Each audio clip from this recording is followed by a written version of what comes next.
je suis Nicolas Pinceau, je suis vice-président du Conseil national de l'Ordre des masseurs-kinésithérapeutes et je suis aussi professeur d'université à l'université Grenoble-Alpes où je suis responsable d'une équipe de recherche du CNRS qui s'intéresse à la fois à l'organisation des soins et au parcours de soins du patient.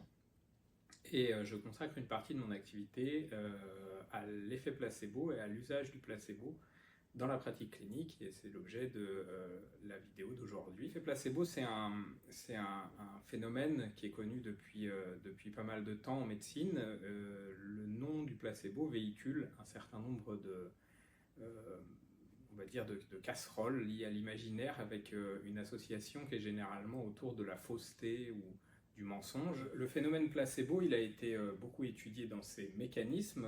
On sait maintenant que le conditionnement, c'est une partie de l'explication du phénomène placebo. Il y a des effets d'attente également, c'est-à-dire que quand on s'attend à un effet positif d'un traitement, on en obtient généralement des effets positifs. Quand on s'attend à des effets négatifs, on en obtient des effets négatifs. C'est ce qu'on appelle l'effet nocebo. Et il y a d'autres formes de mécanismes qui ont maintenant été identifiés, mais sur lesquels je ne vais pas détailler. Ce qui nous a intéressé, nous, dans nos recherches, c'est le fait que pour qu'un placebo puisse être utilisé en pratique clinique, il faudrait qu'il le soit dans un cadre déontologique. Et notre déontologie nous impose d'avoir le consentement du patient pour les soins qu'il reçoit, et ce consentement doit être libre et éclairé. Donc le fait qu'il doit être libre et éclairé impose qu'on fournisse au patient une information claire et loyale, et donc se poser la question de l'administration d'un placebo dans lequel on ment au patient, et dans ces cas-là, effectivement, on a un effet placebo. Qu'est-ce qui se passerait si on donnait un placebo à un patient en lui indiquant que c'est un placebo?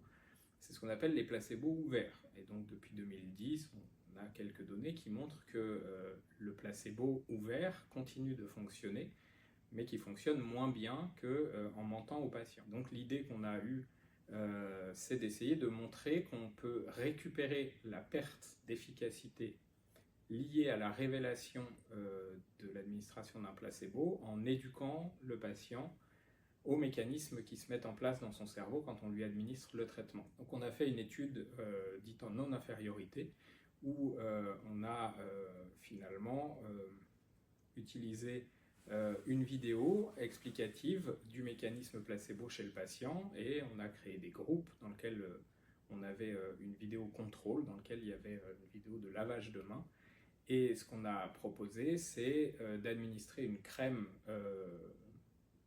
dite antalgique dans le groupe placebo, et une crème qu'on appelait placebo dans le groupe qui était testé, après que les personnes aient mis la main dans un bac d'eau glacée qui entraîne en fait expérimentalement une douleur importante, avec une EVA autour de 7 à 8 assez rapidement. Et donc ce qu'on a observé, les résultats de notre étude qui est publiée, c'est qu'on a été capable de récupérer la perte d'efficacité liée à la révélation du fait qu'on applique une crème placebo en éduquant le patient, la personne en l'occurrence, puisqu'on était sur des sujets sains, au mécanisme de la douleur et au mécanisme qui allait se mettre en place dans leur cerveau à l'administration d'un placebo. Donc la conclusion de notre étude de non-infériorité, c'est qu'on pourrait effectivement réhabiliter le traitement placebo potentiellement en éduquant les patients à la manière dont le placebo fonctionne et la douleur fonctionne.